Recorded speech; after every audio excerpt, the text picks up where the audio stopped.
A truck approaches a toll booth as it's being sanitized, with several workers cleaning the area in hazmat suits. The truck driver passes through the toll booth and accuses them of slowing him down, but the workers assure him that nothing is wrong, and that the area is just being sanitized as there was a small leak at a nearby nuclear plant. As he passes the toll booth, he is distracted by his ringing phone and accidentally runs over a doe. After inspecting the scene, he gets back in his truck and drives off. However, the doe staggers to its feet despite the crash and turns to reveal that it is infected. Meanwhile, in Seoul, Seok-woo is a busy fund manager who barely has time for his daughter Soo-in, let alone his divorce. After a stressful day at work and accidentally buying Soo-in the same birthday present he did last year, Soo-in reveals that she wants to visit her mother in Busan. Seok-woo is initially reluctant due to work, but his mother convinces him otherwise by showing him a video of Soo-in singing Aloha O at a school recital, which he couldn't attend due to work. Out of guilt, Seok-woo books the next KTX train bound for Busan the next morning. Early in the morning, Seok-woo drives Soo-in to the station, only to nearly crash into an oncoming horde of ambulances and police cars. As Seok-woo ponders what could be going on, Soo-in reaches out the car window and catches an ember in her hand, prompting Seok-woo to notice the burning building in the distance. He remarks that there's something bad going on, but drives to the station regardless. They board the train, which is also occupied by the tough working-class husband Sang Hwa and his pregnant wife Seong-kyung, a high school baseball team, rich but selfish CEO Yeon-suk, and a pair of elderly sisters, In-gil and Jong-gil, and a homeless man who seems to be aware of the zombie situation. As the train prepares to leave, a spasming young woman boards the train with an enormous bite wound on her leg. Outside the train, station manager then signals the KTX to leave, only to notice a group of people on top of the stairs of the station, screaming at something unseen. Soo-in watches through the window as the manager is quickly ambushed by a rabid human, which only she witnesses. Frightened, Soo-in gets up to go to the bathroom. In the lower numbered cars, a train attendant comes across the infected woman, and she attempts to resuscitate her, only for the woman to complete her transformation. The zombie then latches onto the attendant's neck, who runs into the baseball team's car in a panic. The two then fall to the floor, now both zombies. The two proceed to attack most of the baseball team and creates a horde of zombies in the process. Only 4 students escape: baseball player Young-guk, his crush Jin-hee, and 2 unnamed boys. The zombies race towards the upper compartments and infect everyone in their path. Soo-in unwittingly walks towards the lower ones, looking for a bathroom. Seok-woo awakens and notices that Soo-in is missing from her seat. He then receives a call from a coworker, who informs him that violent riots have erupted around Korea. Soon enough, a group of panicked passengers from the lower compartments rush through past his seat, screaming and running. Now realizing that Soo-in may be in danger, Seok-woo runs in the opposite direction and sees Soo-in standing right in front of an oncoming horde of zombies. He grabs her, and they are chased by the horde, but Seok-woo successfully reaches his compartment and attempts to barricade it, nearly locking Sang Hwa and Seong-kyung out in the process. The survivors struggle to barricade the door, then realize that the zombies do not know how to open it, and merely charge at the sight of humans. Seong-kyung uses water and newspapers to cover the windows, which remedies the situation by causing the zombies to think they are not there. The conductor reassures the survivors over the intercom that the train will not go to Busan, but stop at Daegu Station, as he has been informed that the military has been dispatched there. Yeon-suk calls his company friends and asks about the situation at Daegu, which Seok-woo overhears and deduces from it that all arriving passengers at Daegu will be forcibly quarantined. He makes a private call to a coworker and convinces him to pick him and Soo-in up separately so they won't be quarantined.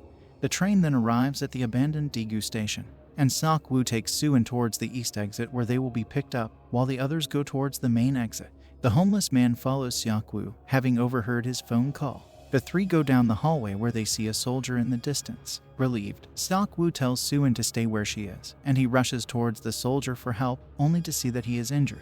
The soldier begs them to help him before a horde of infected soldiers round the corner, trampling and consuming him. The rest of the survivors head out the main exit. Towards the bottom of the escalator, the survivors see a large group of uniformed men and realize the soldiers are all infected, and the deployment has failed. Several of the passengers are eaten and infected as they scramble back up the escalator and back into the station. Seok-woo, still inside the station concourse and facing zombies, tells Soo-in to run. She does so and bumps into Seong-kyung and Sang Hwa, who are rushing back to the train with the others. Seong-kyung takes Soo-in and runs to the platform, while Sang Hwa fights off the horde with Seok-woo, Young-guk, and the 2 other baseball players. Once they manage to lock the exit door, they run to the train. Young-guk's 2 friends are attacked and infected when they reach the platform. Meanwhile, Jin-hee, Yeon-suk, and a few others have successfully boarded the train. Seong-kyung and Soo-in are also boarding when a glass bridge above the train shatters and sends zombies raining onto the platform. One of the zombies falls between In-gil and Jong-gil, separating them. Jong-gil is forcibly dragged aboard Jin-hee's compartment, and she watches In-gil, Seong-kyung, and Soo-in run in the opposite direction. Seong-kyung, Soo-in, In-gil, and the homeless man barricade themselves inside a bathroom in one of the lower infected compartments, while Yong-guk, Seok-woo, and Sang Hwa successfully get onto a safe compartment. Sang Hwa calls his wife and realizes she is trapped in the bathroom with a few others. Unwilling to leave them to die, the three of them begin fighting through the lower compartments to rescue them. In the process, they discover the zombies are blind in the dark and only react to sound. They use this to their advantage and manage to rescue them, and they all run together towards the first compartment, where Yeon-suk, Jin-hee, Jong-gil, and the manager are. Yong-guk texts Jin-hee that they have rescued the survivors and are headed towards her compartment.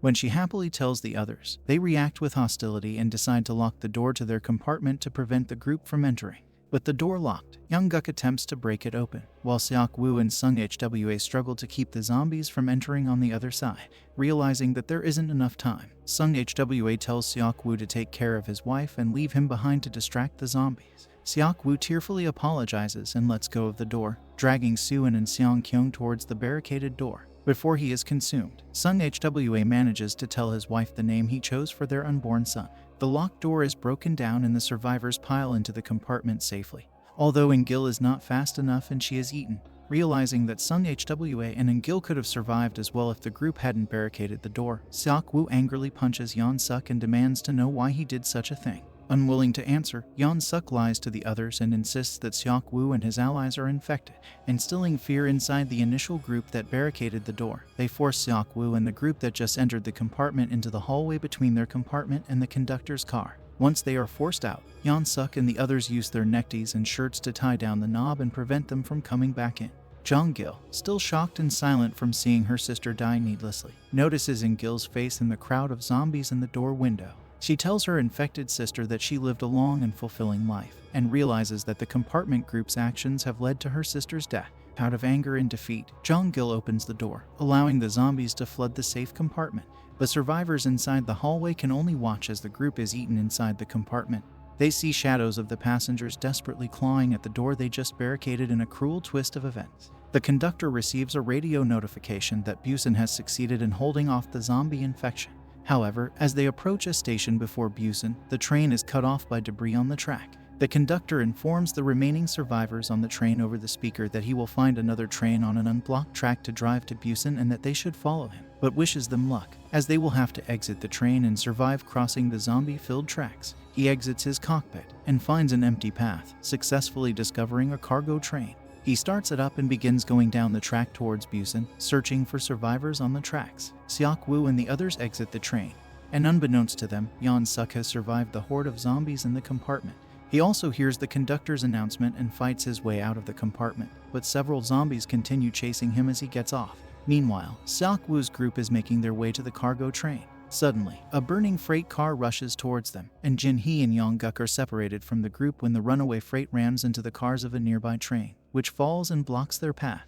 They go into one of the next train cars to cross over to the other side through the door, not noticing that Yeon-suk, who is being chased by a zombie, is following them. Yeon-suk enters the car and throws Jin-hee behind him, sacrificing her to the zombie. Yong-guk fights the zombie off and collapses to the ground, cradling the spasming Jin-hee in his arms. Yeon-suk ignores them and manages to pry the door open and runs towards the cargo train. As Jin-hee chokes and begins to turn, Yong-guk begins to cry, asking why fate had to be like this. He apologizes to Jin-hee for not telling her how he felt about her, as she fully turns and consumes his face and throat. Yeon-suk runs towards the cargo train, but twists his ankle on the tracks, and one of the zombies following him manages to bite his ankle. The conductor rushes off the car to help, but Yeon-suk betrays him and throws him aside to the zombies like he did with Jin-hee. He ignores the conductor's screams for help as he boards the train alone.